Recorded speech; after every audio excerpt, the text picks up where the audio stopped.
Colin, we're doing great. You know why we're doing great? Because the Messiah has returned. We have another main event player on Friday nights. I'm feeling very good. That's funny, Robert, because love might be in the air, but I did not love SmackDown last night, and Seth Rollins is a huge reason why. We were talking before we went live, and folks, I've never ranted on this show, but I'm feeling in a pretty ranty mood right now. I've made it no secret in the past that I'm not a fan of Seth Rollins, at least as a performer from what we've seen lately. I'm not a fan of the fact that Kevin Owens continues to be featured in this never-ending Universal Championship feud, and both of those stories were pretty much the headline coming out of Friday night, and we'll talk all about it. But before we get started, just want to remind you guys that everything we do here at WrestleZone is available on various audio platforms, whether it's our post shows on Monday Night Raw and Wednesday night for AEW and NXT. We do this show. We've got you covered with your pay-per-view post shows. Sunday, Kev Kellum will be back with his NXT Vengeance Day post show, so be sure to check that one out. And Kev also does the Tuesday, Thursday wrap-up shows about all the news coverage. All of those things are available wherever you choose to get your audio from, whether it's Spotify or SoundCloud or YouTube, wherever you want to get audio from, we've got you covered. So be sure to check it out. And as I said, we do this show, and that's available on those platforms as well. Now, Robert, we saw Seth Rollins last night, and it's no surprise that he was still the Monday night, or I should say the Friday night savior character, with basically his Messiah character. And I know a lot of people, somewhat myself included, were quite hopeful that he would be repackaged or his gimmick would be tweaked to something different. But instead, the Rumble and last night, by and large, pretty much the same Seth Rollins we've been seeing for several months now. And you could they tried to kind of acknowledge his absence and say he's taken a lot of time to think. And he said, "Oh, I don't know where I fit in on SmackDown because it's so great right now." And he very much like he did on Monday Night Raw, he said, "Well," but when he got drafted over to SmackDown, he said, "I'll be the leader this show needs," and that's kind of what we're rolling with here. And then he did attack Cesaro, so we're somewhat setting up that feud. Which, don't get me wrong, I expect that it'll be at least one great match, if not more. But my gosh, Robert, I was very frustrated that we had the same Seth Rollins here. Lone Wolf on YouTube chipping with a comment saying Rollins underwhelming, same blank, boo. And I agree. It's I I will point out he did return with the Burn It Down theme. I know a lot of people wanted to see that. That to me says something. Something. It does because it says something because he returned at the Rumble. He did not have that music. There's a reason that they said, all right, we're going to need to maybe go to the Burn It Down. He didn't use the word Messiah, which is a very particular thing. I'm wondering if they woke up one day and were like, let's go with Vision because Messiah is too religious, or I don't know what they woke up feeling. To me, the Burn It Down says, hey, look, if all else fails and we need a guy for Roman at WrestleMania, we're going to have you turn babyface. I like it just because I didn't realize how barren they were for baby faces or just main event stars in general until Rollins came back, and it was like, yeah, we need this. We need this right now. A lot of people in the comments feeling like Rollins is played out. I feel like Rollins has peaked. I think Rollins' peak was actually the IC title run in 08. In 18. But I don't know. I kind of feel like Rollins still has a lot more to give. I didn't even like his babyface run when he won the Royal Rumble and he was kind of the face of Raw for a while there. I didn't even like that, but I would have been happier if he came back with Burn It Down, if he came back as a babyface, if he came back and was like, all right, guys, I'm sorry. I lost my way, but like now I'm back and I want to be a good guy now, whatever, something.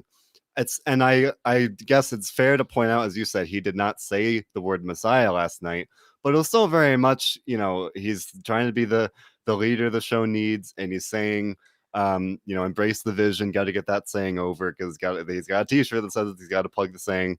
But I would be very surprised if he turned face before like the summer, because it would be pretty jarring to have him come back. It was pretty heelish to attack Cesaro, a guy they've been trying to slowly establish that might be turning babyface. That would just be a little like, pretty weird to me that they just would turn him like that. I would assume, or at least hope. I guess hope would be the better word, that they Burn It Down for a reason. James Blank pointing out, Rollins said he wants to be the leader. SmackDown needs a leader. They technically have a leader in Roman Reigns, but that feels like it could be this cool story. But instead, we're going with, Messiah Light Rollins, I guess. And, I'm assuming at this point we're going to get Roman and Edge at WrestleMania. That might mean we get Daniel Bryan and Seth Rollins at WrestleMania. Both great matches in their own right. We've obviously seen Rollins and Reigns, feud plenty of times in the past. That story has played out, although not in this context. Has it though? I believe they've had one official singles match on pay-per-view, and it was 5 years ago. I think you're right. I mean, I maybe I misspoke. I don't mean that it's played out. I guess I just meant, maybe WWE felt with such a, well, I can't say quick turnaround because they do have a couple months, but Edge is the money feud at this point. I'm assuming we're going to get Edge and Roman. So I in some ways it wouldn't make as much sense to have Seth come back as a face to face King Corbin, or I don't know what else he could even do as a face right now. Because SmackDown does have some face. I think Bill and I talked about it weeks ago, where he could face Big E and kind of help elevate Big E as a heel, though. I guess I'll reemphasize that I would have been much more on board with this if it was if he did return face, or if he did return in a different light. But the fact that it's very much the same spiel that he's been saying for months now, that was already getting kind of stale. I did feel that contributed to my feeling of frustration last night when I was watching the show. It's just, I don't know. I was hoping for more. That's what I'll say. I think the Messiah gimmick is played out. I think it's, first of all, gimmicks like that run their course anyway. Like the Tribal Chief is going to run its course. It's fresh right now. They can't, I don't know if they can carry it for even a year past this point, because these gimmicks that are so driven in these like egomaniacal characters, they can wear thin and wear thin quick. I think Rollins is setting himself up for a major WrestleMania match, even if that's just helping Cesaro finally have a big-time singles match at WrestleMania, which is something that Cesaro has never, ever done. Yeah, I mean, I think that'd be a very good consolation prize as someone that's been really rooting for Cesaro to get more, more of a chance to really be this prominent player in the spotlight. Lee Allen pointing out in the comments, pretty genuine story for a potential face turn. He had a kid. He saw the error of his ways. He wants to be a good guy now. I mean, granted, you could say that's kind of, stereotypical, or that's overplayed in its own right. I have to say, I would have really, he wants us to embrace the vision. I would have embraced his vision if he came back, as a face. And early, again, I just would have been more receptive to it. And that's not to say he won't turn face down the road, but now that he's come back as a heel and they kind of firmly established that, I'd be very surprised if we got any major change like that before WrestleMania, if not, a couple months after. But you were just mentioning Cesaro. The other biggest story coming out of SmackDown was the Elimination Chamber match. A lot of people were expecting that Roman Reigns would defend the title in an Elimination Chamber match, just like Drew McIntyre. And he will defend the title, but not in the chamber. Basically Roman flexes powers, and he runs the show, and nobody can tell Roman Reigns what to do. So he and Paul Heyman basically set it up so that the Elimination Chamber match will be to determine his contender for the same show. So basically, the winner of the Chamber will face Reigns at the same pay-per-view, and I expect the Chamber to be a great match. They had a couple tag team matches to determine who would be in it. At first, Adam Pearce announced that Jey Uso and, of course, Kevin Owens would be in the Chamber, and we also got Sami Zayn, King Corbin, and Daniel Bryan and Cesaro winning tag team matches to book their spot in that match. A lot of people are looking at Cesaro as the presumed favorite for that match. You look at it as a potential one-off for that pay-per-view. Seems like a pretty easy option there. Give him a good match, but then he takes a loss, which can't really hurt him that much, because the whole point of this is that it's a pretty easy victory for Roman to beat someone that just went through the grueling Chamber match. And then that match very well could have various other implications, where you've got Daniel Bryan. We still don't really know what he's going to do at WrestleMania. As I said a couple minutes ago, I'm assuming he'll face Seth Rollins, at the biggest show of the year. Now that Seth is back, now that they're on the same brand, that seems like a pretty good match to have. You got King Corbin in there, Sami Zayn.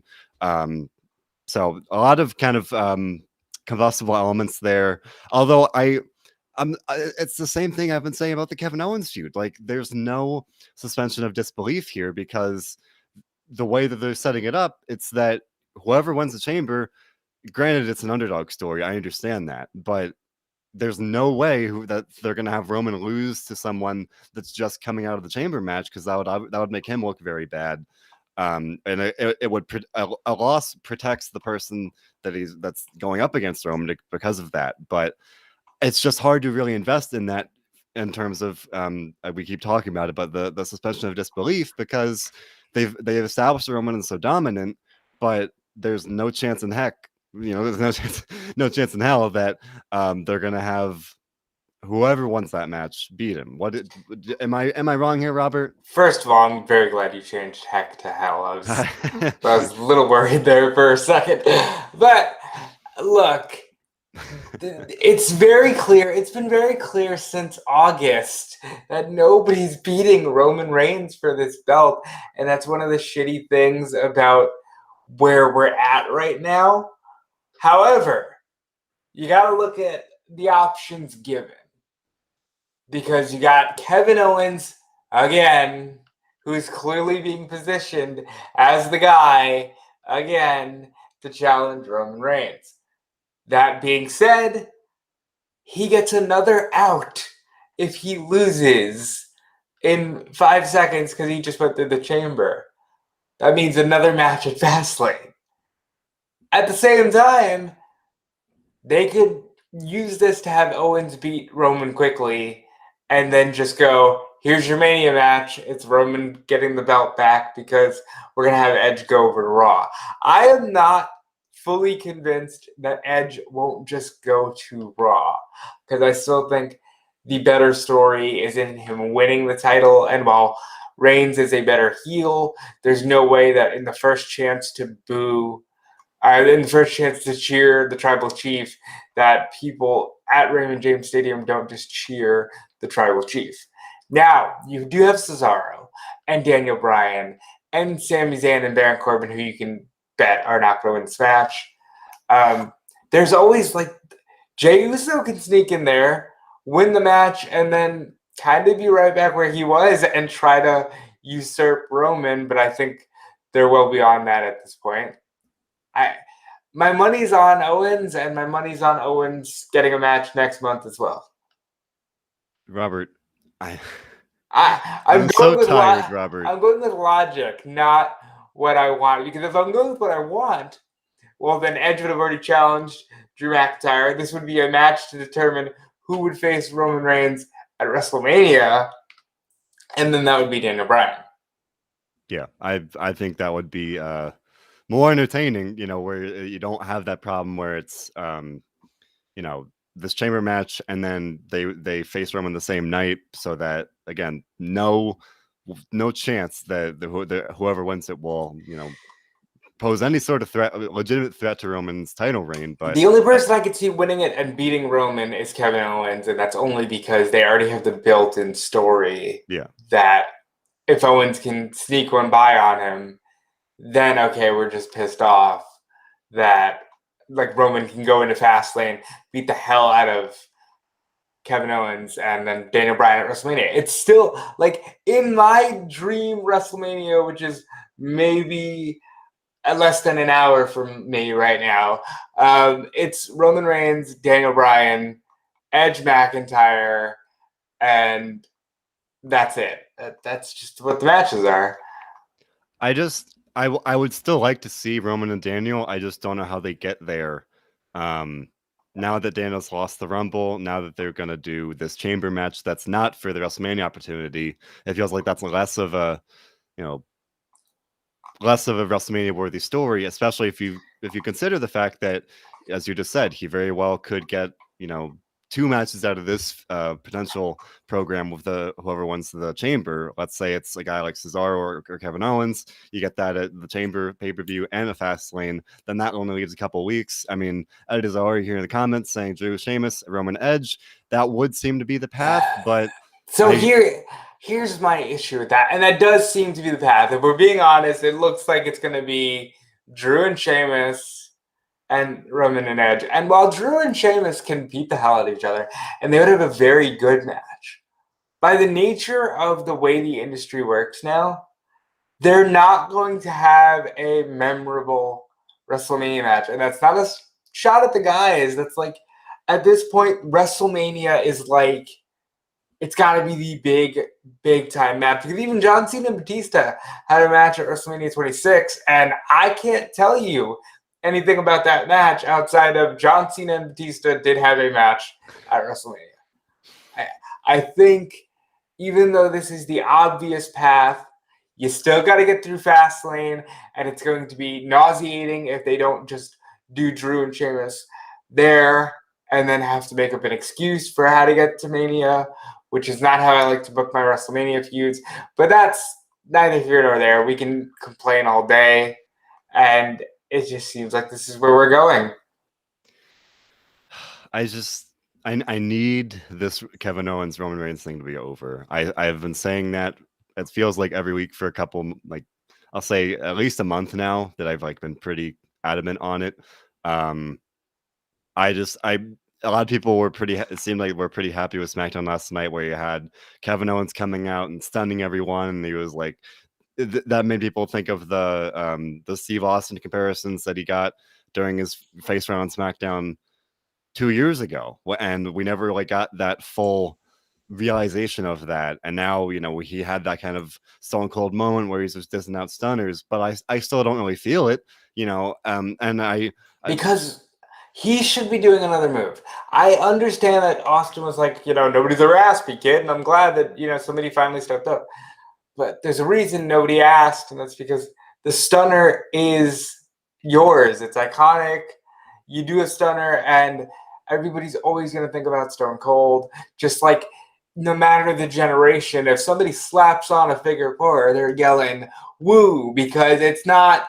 Nobody's like, "Oh, that's the Miz right there. That's his signature." No, it's Flair's, you know, and it's the stunner isn't a good move. It's not as I guess easy to do for the generation as the speech and music, and that's why that move has been stolen and overused to death.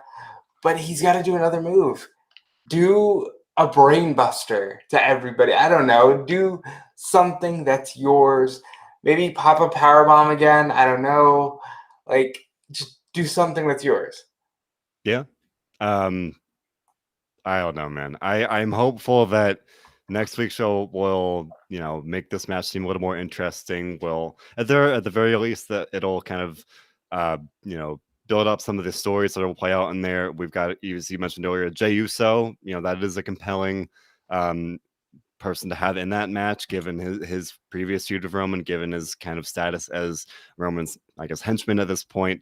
That's kind of a potentially interesting thing that could play out one way or the other, especially if he wins the Chamber. You have to wonder what would happen.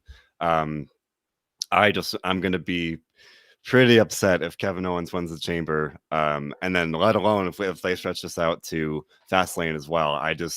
I've had enough of it. I'm you guys should know by now. I'm not someone that sits here like being all negative all the time. Like more often than not, I feel pretty good coming out of SmackDown. I'm pretty happy about it. But last night, from Seth Rollins being the exact same to Kevin Owens, doing the same stuff over and over again, this feud's dragging out. I just I wasn't feeling it. But thankfully, there were other things to kind of redeem the show somewhat. One thing being that we got some, at least potential clarification about Bianca Belair and Sasha Banks. Robert, it looks like they might be doing the usual tag team leading up to a WrestleMania match kind of thing, because Banks and Belair basically, clashed against Nia Jax and Shayna Baszler, the tag team champions, and it looks like we could be getting that as a mini storyline there, leading up to, as we've been talking about, potentially very exciting WrestleMania match between Banks and Belair. I think that's the best we could really hope for at this point, that to draw the story out, to kind of keep Banks and Belair engaged with each other without having a feud that runs stale. I couldn't help but note that during Sasha Banks' backstage segment with Reginald, she's so much better as a heel, and I guess I've been overlooking that, and then she was just being very like cocky and she very much has the natural heel swagger, and I guess I haven't been blown away by her work as a face recently, and then seeing her last night made me very much prepared to see her potentially lean more toward that heel side. Robert, you pointed out last week she never turned face in the first place. I was about to reiterate that, because she never turned. She's not a baby face. She never has been. And when she does turn her back on Bianca, which will probably only be after Bianca says, "Hey, it would be an honor to fight you," and then it's going to be like, well, great. Now, who do you think you are? You can't take this from me, And again, they should headline, but that's neither here nor there. I don't like the story going into it, because I feel like it's going to get old quick. We've already seen Sasha fight her tag team partner for about 3 years with Bayley. Yeah. I get it, but I think there's other ways to get there, especially when both women have the natural confidence that you can do any kind of rivalry. You can do anything you can do, I can do better. Even though they did that with AJ and Shinsuke, and I wasn't a fan of that either. It's when you're trying to build to two baby faces, it's not an easy build, and you need to turn one heel pretty soon. Yeah, I mean, I fully expect Bianca to be that face, and Sasha is still pretty much a heel by all intents and purposes. I think that's just the better story, and now that they're a tag team that kind of, or at least that's what they're kind of seeming to set up, that's what I would expect. And yeah, they've done stuff like that before, and as you said, we just saw that with Sasha and Bayley. It feels like a pretty natural way to kind of get from point A to point B, and I'm fine with it as long as it ends with that WrestleMania match between Bianca Belair and Sasha Banks. So I'll go a step further. I'm fine with it if it leads to them taking the titles from Jax and Baszler and then immediately losing those titles to whomever wins the Dusty Rhodes Tag Team Classic. I'd like to see that, especially if you factor in, maybe Sasha turns on Bianca during that match, so it's not, that'd make it, I hate to say more believable, because we all know how talented the NXT Women's Division is, but when you do have Sasha Banks and Bianca Belair in there, you'd want to kind of, potentially make it clear that at the very least there's some dividing line between SmackDown and NXT, where it's like the best of the best around SmackDown, at least, and maybe that's old fashioned, but by having it be kind of a little screwy of a finish, that way everyone comes out of that benefiting somewhat, so that, let's say Bianca gets pinned because of that, she doesn't suffer for it. So I would like to see that. We will see who wins the Women's Dusty Classic this Sunday at NXT TakeOver Vengeance Day. It has been a great tournament, And thankfully, I think everyone in the WWE universe has been wanting to see the winner of that tournament get a women's tag team title shots, and they will. So that remains to be seen whether it will be Nia Jax, Shayna Baszler, or potentially Bianca Belair and Sasha Banks. I think that'd be a very cool way to set that story up. Speaking of another title, we had Big E issue an open challenge on SmackDown, and Apollo Crews is pretty much a full-fledged heel now. He answered the challenge. He was whining about losing, but he said, well, not necessarily whining so much. He was saying that he took Big E to the limit. No, you said it. They're whining. Yeah, he was kind of whiny. So, and then Big E turned him down. He told him to go back to catering. He full on roasted this man. And then Shinsuke Nakamura came out to answer the open challenge, and we got a briefly this nice kind of competitive match between these two, very talented guys. And then Apollo Crews ruined it. He attacked Big E. So the match ended in disqualification. So very much it seems like we are continuing with this Big E and Apollo Crews feud, although rather than it being a story of a guy that just can't get the job done, now Apollo is turning heel. He's got that frustration that we've seen kind of bubbling up in the last few weeks, and now it's really kind of leading to a significant change. I've talked about it before. I think it's long overdue for Apollo to be displaying more of an edge, especially turning heel. So I'm happy with that. I think they're both immensely talented. I'm glad that the IC title is getting this kind of featured spot in a consistent story. So it's a win-win in my book, and hopefully it doesn't necessarily turn into another feud that's kind of been dragged on ad infinitum. But in the meantime, I'm happy with it. It's a good way for the IC title to be prominent and relevant on SmackDown. So I'm happy with that. What do you think about this IC title feud, Robert? I think it's a good rivalry, but you need to switch the title to Apollo or kind of move on. It's one of those things, like you can't just continuously do the same matches repetitively and not expect people to say, I'm over it. And I like the idea of open challenges, because we've got a comment here from 219 Sosa on YouTube that says, how would you use Chad Gable? I think he's one of the best in-ring workers.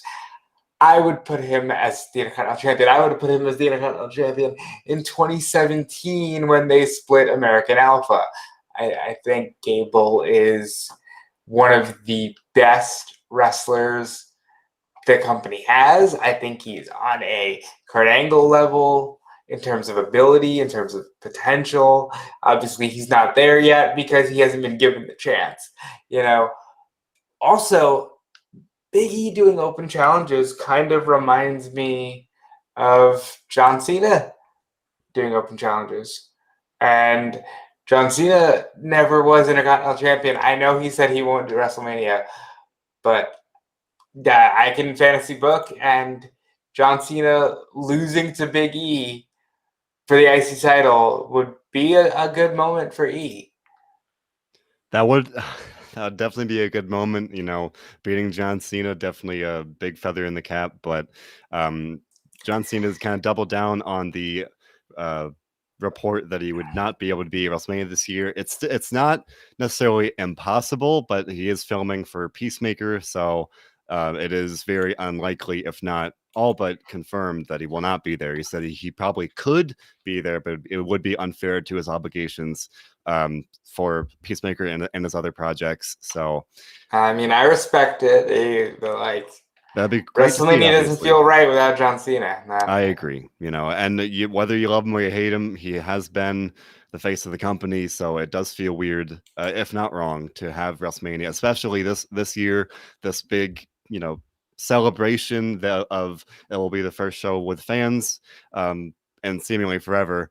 And so for Cena to not be there, it does feel, I'll say disappointing, but yeah, obviously Big E and John Cena, that'd be a great WrestleMania moment for a guy that very much, I hope, becomes, I don't want to say the next John Cena, but another top star, someone I've been really hoping to see push to that level, and I'm hoping that sooner rather than later he will get that chance. But he did beat Shinsuke Nakamura here, and he's got this feud of Apollo. Also, Nakamura should have a chamber slot, and that's ridiculous that he doesn't.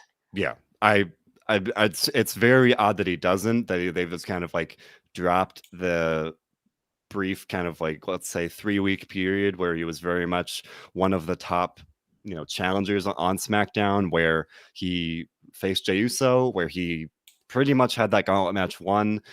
Some reports stated that Cesaro was meant for that spot, and now I guess supposedly because Cesaro has signed a new contract, now he's kind of still getting pushed, whereas Shinsuke's been left by the wayside. That does feel very weird to me. I know that a lot of people were pretty happy with how Shinsuke looked during that little run there, where he looked like the guy that won the Rumble, that came to WWE as this international superstar.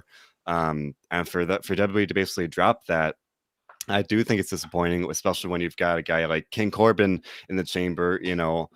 What has he done lately, right? Like, he's beaten the Mysterios recently, and that's been yet another kind of just ongoing, it feels like, in some ways, feels like a lot of these feuds are kind of like on this treadmill where, like, we've got Apollo and Biggie just kind of keeps going on. Now we've got, I think I was talking to someone last night, and they said, I think last night was the 6th week in a row that King Corbin has faced the Mysterio on SmackDown, which is pretty crazy.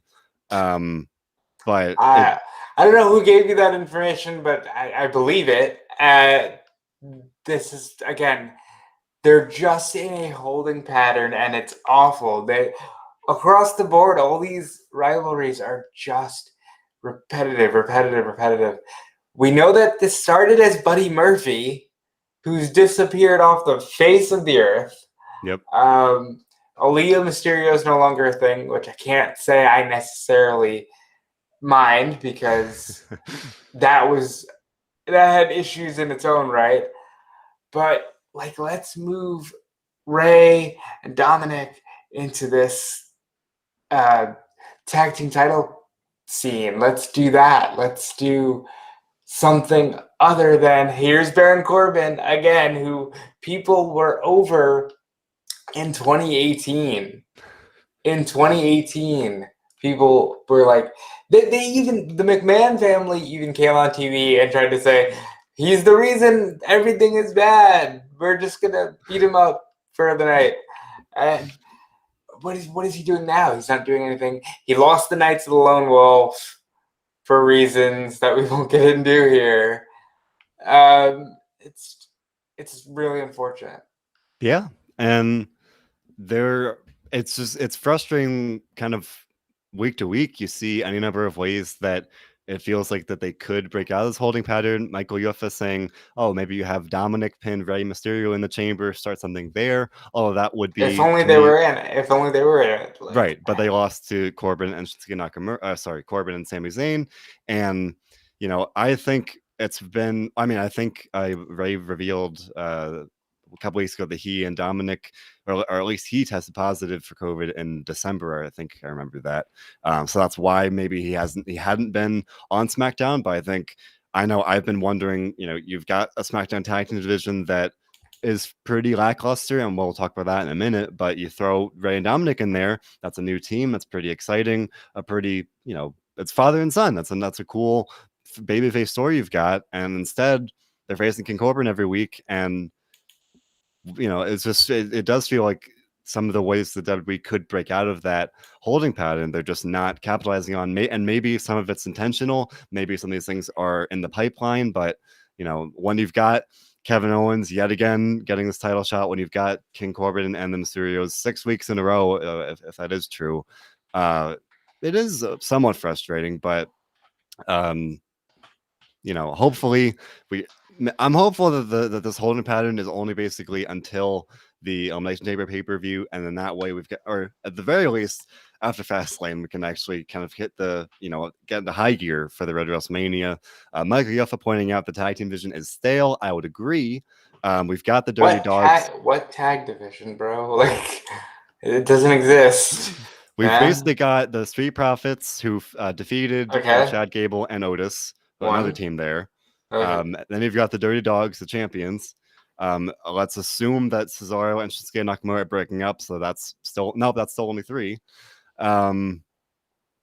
And if you want to count the Mysterios, 3.5, maybe 4. There's All not. right. We have 4 tag teams on SmackDown, 3 of which, including the champions, are comprised of singles competitors with no affiliation to one another.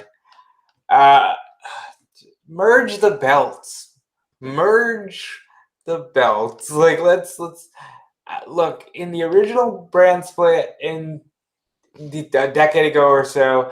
The first thing they did was merged the tag division, and there's a reason for that because this company doesn't care about tag teams. They haven't utilized it with the women, but the women's tag team champions can go to every show.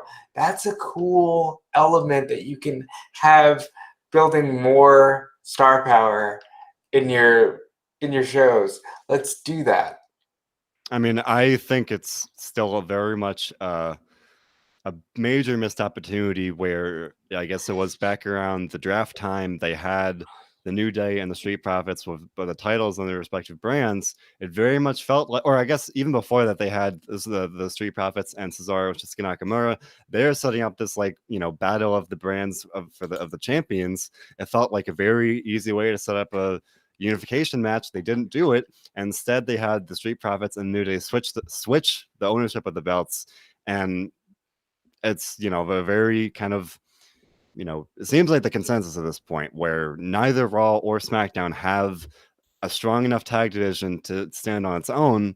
And as you said, Robert, if you have someone, especially if you have a team like the New Day, someone that's at that level, they can easily travel between brands, and that's very believable. To kind of have them be the tag team champions and to kind of go even to potentially NXT and just kind of defend the titles, be the tag team champions of WWE on every show. And instead, here we are on and on and on with, 2 tag team champions, I should say 2 titles for 2 brands. And well, as you just said, let's say at the moment, SmackDown has 3 actual teams. That is not nearly enough. And that's been an issue for quite a while now. And it is a hurry in the comments, that it is very much a widely believed sentiment, even from people that within WWE in the past. Vince doesn't care about the tag division, and it's hard to really disagree with that when you see these glaring issues. I said this earlier this week on another show. Vince's favorite act as a fan was a tag team known as the Valiant Brothers. And so you can't convince me that this man doesn't like tag teams when he knows that for him as a fan, it was tag team wrestling. I think what happened was Shawn Michaels happened, Bret Hart happened, and then tag teams just became, okay, which one is going to outshine the other so I can have a new star? Yeah, and it's a shame, I think we talked about it last week. You have a team like FTR, very much, one of the best tag teams in the world, and it is very much not this question of 2 individuals trying to outshine each other or a question of trying to find one next, single star. It's a team, it's a unit, and I think that's just one of the glaring issues where it is that kind of, I'll say, external focus on that's what the purpose of the division seems to be. And so yeah, in some way, like, you can't even blame WWE for that if that's how they choose to operate. You can't just, even though we're sitting here doing it, it's hard to sit here demanding this change when that's just kind of the nature of the beast. And hopefully, I always say hopefully this, hopefully that. I'd like to see more depth for the tag team, more focus on the tag team. At least, I'll say at the very least on Raw, the tag team champions are in the story. It's the Hurt Business, and they're trying to coexist. Now on SmackDown, you've got their Dirty Dogs losing in the main event. In theory, that technically earns Daniel Bryan and Cesaro a title shot by all logic, but we probably won't see that. But I don't know. We've got the Street Profits clearly want a rematch. I fully expect them to win the titles back sooner rather than later. But then what do you do, right? Then it's still 3 teams in a division that is very lackluster. It's So 3 teams on SmackDown. I think maybe 6 or 7 overall. It's not a very strong division, and it's definitely not one you can feel comfortable splitting. But that's tag teams, and we would not have spent nearly as much time talking about them if they weren't even a part of the matches to qualify for the Elimination Chamber match itself. Right. It's weird that tag team wrestling is used, and this is very much a comment about wrestling itself, but in WWE especially, it feels like it is just a means to an end, where rather than necessarily doing singles matches, I get last night, which could have been, I guess, let's say Dana Bryan and King Corbin and Cesaro and Sammy, whatever it may be, they did these tag team matches to kind of, I guess, expedite that process. And these stories weren't even about the tag teams or about tag team wrestling. It was just these are four men paired off in these two teams trying to qualify. So even though, as I said, Dana Bryan and Cesaro beat the tag team champions in the main event, they're probably not going to get a title shot, even though that is very much the logical thing to do, because that's what that match was for. It was not about challenging the champions. I don't know. It's just, as someone that I do enjoy tag team wrestling when it's done right, when it's done well, it's disappointing that, it's just kind of it's garnish, and it will always be garnish as long as a certain somebody is the one with the final say. Yeah. And I get, in some ways it's a matter of acceptance and we're allowed to be upset with it, but as I said, a lot of things on this program have been a matter of acceptance. Kevin Owens, for the millionth time, has been a matter of acceptance. Seth Rollins just being the Messiah again. Thank God they didn't put him in the ring with Ray. I'll give him that. Yeah. I'll give him that. Oh, they did not put him in the ring with Ray. Yeah, so much of this has been a matter of acceptance.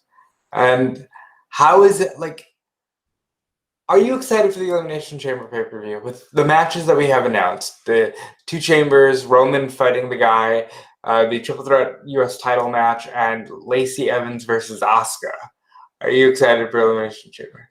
I mean, I was thinking about that when we were talking about the chamber for SmackDown earlier, and I mean, it's hard. Like, I fully expect the SmackDown Chamber match to be a very good match. Like, it's got a lot of talented people, and I fully expect to be entertained. But at the same time, in the back of my mind, I'm gonna be sitting there thinking, there's no way that this person's gonna beat Roman Reigns right now. And then, as we were talking about earlier, maybe they get a fair, one-on-one match at, let's say, Fastlane. But still, as you said earlier, Robert, by and large, I'd be very surprised if anybody beat Roman. But obviously before WrestleMania, if even for a couple months after. Even at WrestleMania. But then you think of Raw, and we like to knock on Raw. This is the SmackDown show. I cover Raw every week for my job here, and sometimes I feel for you. I mean, I say I feel for you, but I do it too. Sometimes, yeah, like, it's easier to say, like, oh, if it weren't my job, I wouldn't watch Raw, or I just watch the highlights or whatever. I'll make no secret. I'm a WWE fan. I'm loyal to WWE. I've been sitting here for the past almost an hour now, somewhat down on it. I'll admit this has been a rare day where I'm just not really feeling a SmackDown, which has been the much better show. But you look over at Raw, and it seems like a lot of people were very critical of the fact that you've got, I think most people in the chamber match have been with they were with the company in 2011. I think you've got Miz, Randy Orton, Sheamus, Jeff Hardy. I guess he's an exception, but even though he was in TNA, he's very much someone that's been with WWE for, or I'll say in the business for, over 2 decades now. He's with WWE for 20 years prior to that. Yeah. So it's, and then I guess AJ Styles is in the chamber match, I believe. So even though he wasn't with WWE, he's still very much this established guy that's been the champion. He's, I believe, in his early 40s now. I fully expect that match to be good. It'll be entertaining. You've got a couple interesting stories there as well with Drew and Sheamus. With potentially, some people were wondering if the Fiend could come back there. It'll be interesting. But at the same time, you look at something like that, and it's just so glaring that why not have, or maybe it's too soon for someone like Damian Priest, but someone that could very much benefit. Mike Knox has been in an Elimination Chamber. It's not too soon for anybody. But just to wrap up, I understood the threat of these are 5 former world champions, and at the end of the day, especially when you're looking directly at Miz and Sheamus, the former world champion thing has gotten them by everything. No matter what they're doing on the card, it's, well, Miz defended the world title at WrestleMania. Yeah, and he hasn't sniffed it since. I mean, like, I like all those guys in that match. I think if I was objective, I'd say the Raw guys are more my speed in terms of this particular match. However, Miz is a joke. And odds are Bad Bunny costs him the match at Elimination Chamber. Randy, I don't think, wins it. Sheamus will probably go to Mania. Jeff is not World Championship right now. no. And AJ, I don't know what he's going to do at Mania, but it's not WWE Championship. Unless, and here's the fun part, you can always just pivot to AJ and go, AJ Edge, there's your match. You can always just pivot to Daniel Bryan and go, Daniel Bryan Edge, that's your match. I mean, that's more unlikely because of how good Roman is doing. But you do have those options. Yeah, and that is obviously a very valid question of, you look at some of these guys that are in this chamber match, you don't know what's going to happen. I know that AJ has said in the past that he wants to face Edge. So you can't necessarily say that. I mean, when they announced the match, I looked at it and I thought there's no, just like the SmackDown side of things, I was like, there's no way that Drew's going to lose here. But it is possible. You look at someone like AJ, you look at, I hope not Randy Orton. Some people are worried that Randy Orton's going to win this thing and face Edge at WrestleMania. That would be amazing. There's a weird path that we can take where Rollins costs Kevin Owens the title, Randy wins the title, and we just get WrestleMania last year, but with people this time. There is a path to that. Yeah, not one that I want to take, but there is a path. There's something pretty funny about that, because ironically, this WrestleMania, other than the fans, that's obviously a huge element, because it's still going to be in Tampa. It's literally pretty much the same logo. It does kind of feel like a do-over in some sense. There will be something kind of funny about basically running it back with, I guess 2 of the main featured matches there. Granted, so much has changed since then. You factor in Roman Reigns, although, hey, in that case, maybe they do Roman and Goldberg to complete the trifecta. I mean, you never know. I don't know, but that's scary. I don't want that to happen. No, but to fully answer your question, I usually like the Elimination Chamber. I was looking back on some of the shows from the past, and usually it's pretty fun. Usually the matches tell fun stories, and they do something worthwhile. I just feel down on this year's show on Raw, the lack of the lack of the opportunity to really make a new star, which is something that the chamber match somewhat tends to do, at least in my memory.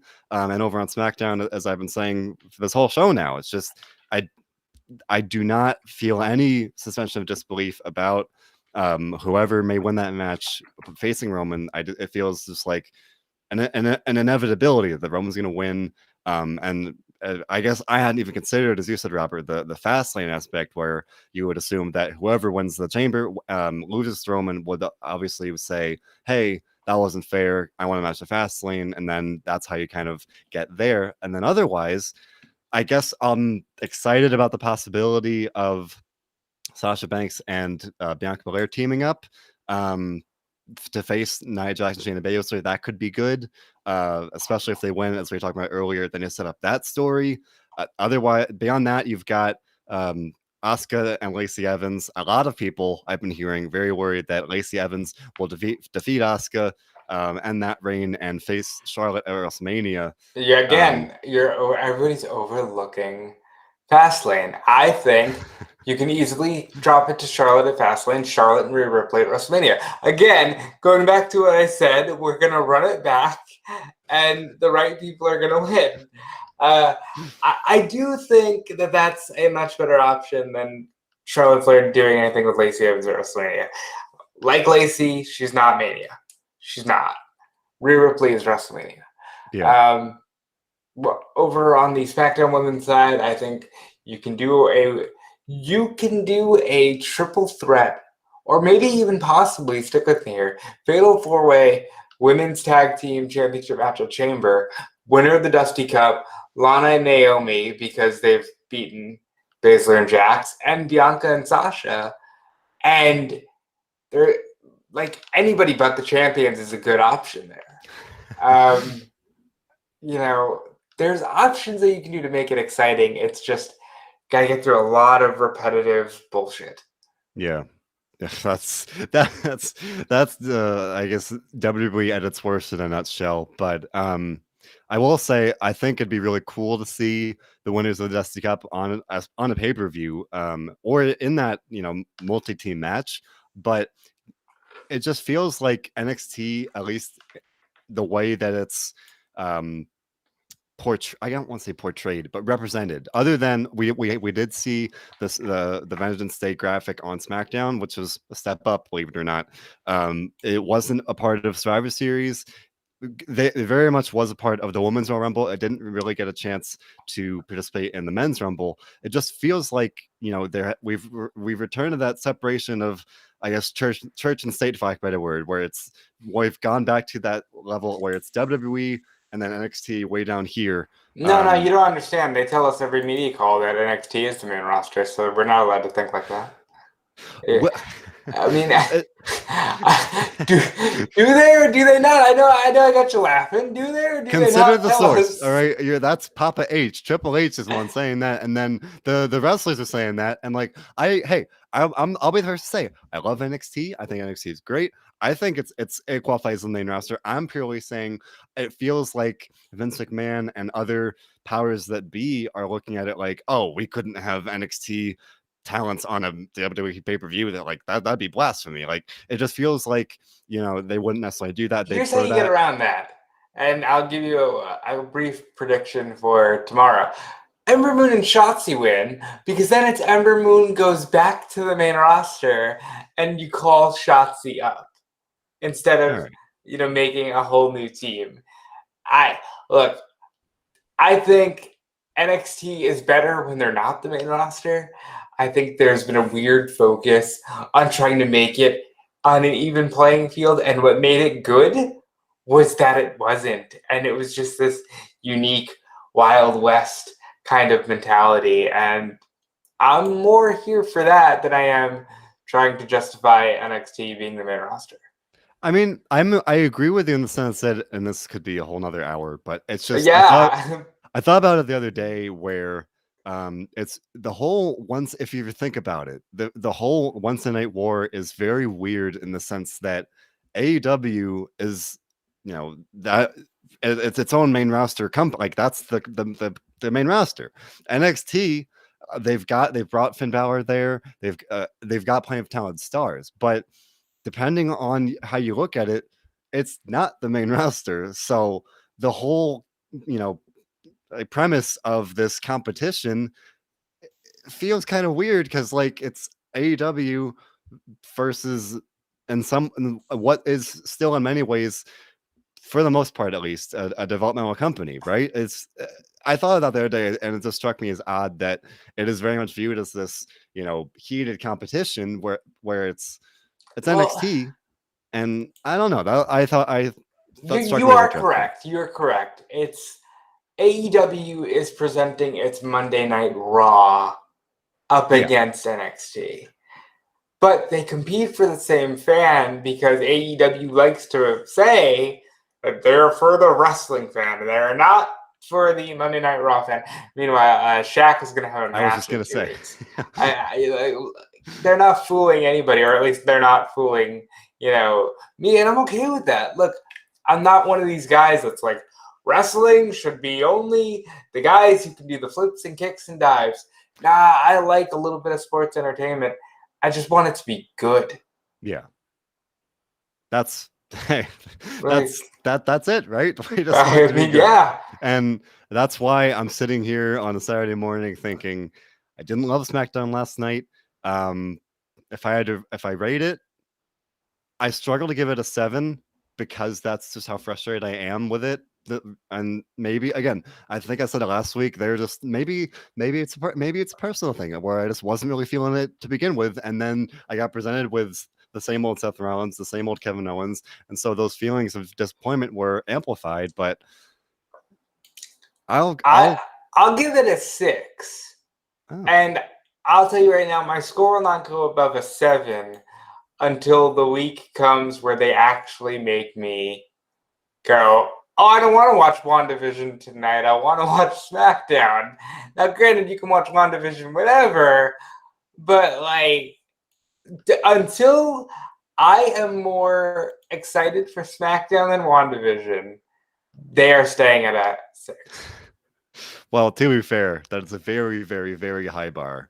Yeah. You know that I do very much enjoy WandaVision, and it hey, maybe WWE should take some storytelling lessons from WandaVision and kind of work in some of the crazy stuff Don't they do. know. I They'll think just give us another Firefly Funhouse match. Where, oh, it's all in his mind. And never mind, spoilers. Sorry. all right. Well, folks, this week's SmackDown not the best.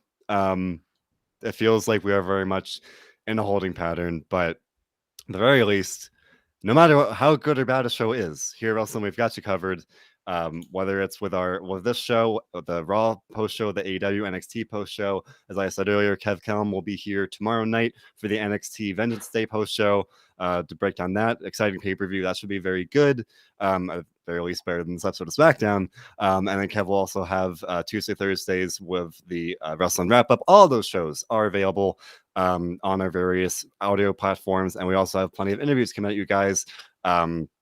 Bill recently interviewed Chris Jericho. He's interviewed Matt Cardona, plenty of other people. Dominic D'Angelo does the 2 Dynamite Dudes of Attitude. He talks about AEW. Marcus D'Angelo now does WCW Rewritten, looking at kind of an alternative take on how WCW could have played out. And that has now joined the WrestleZone family of shows. Be sure to check that out. All of them are available on whichever audio platform you choose to use. I do the Ring of Honor podcast on Monday nights, and I just I'm also interviewing Ring of Honor talents now, which is very exciting for me. So be sure to check that out. Robert, do you have anything you want to plug? I do. I mean, listen, if it's on wrestling, if it's about wrestling and it's on the internet, it somehow makes its way back to me, which is crazy. Fightful.com is where I am when I'm not working for WrestleZone. I do the Wednesday Night War podcast with Alex Pulowski and Sean Ross Sapp. You should, of course, subscribe to Fightful Select because Sean Ross Sapp is working very hard to break news every single day of the week. You can also check me out on Twitter at DudeFelice. Check out Smart Out Moment. Check out Fanboys Anonymous. And I will be here next Saturday, hopefully talking about a better episode of SmackDown. Indeed. And even though it wasn't a great episode of SmackDown this week, and the world remains a very scary place. Here, WrestleZone, we do one thing above all others. And Robert, can you tell me what that is? Enjoy wrestling. All right. Good?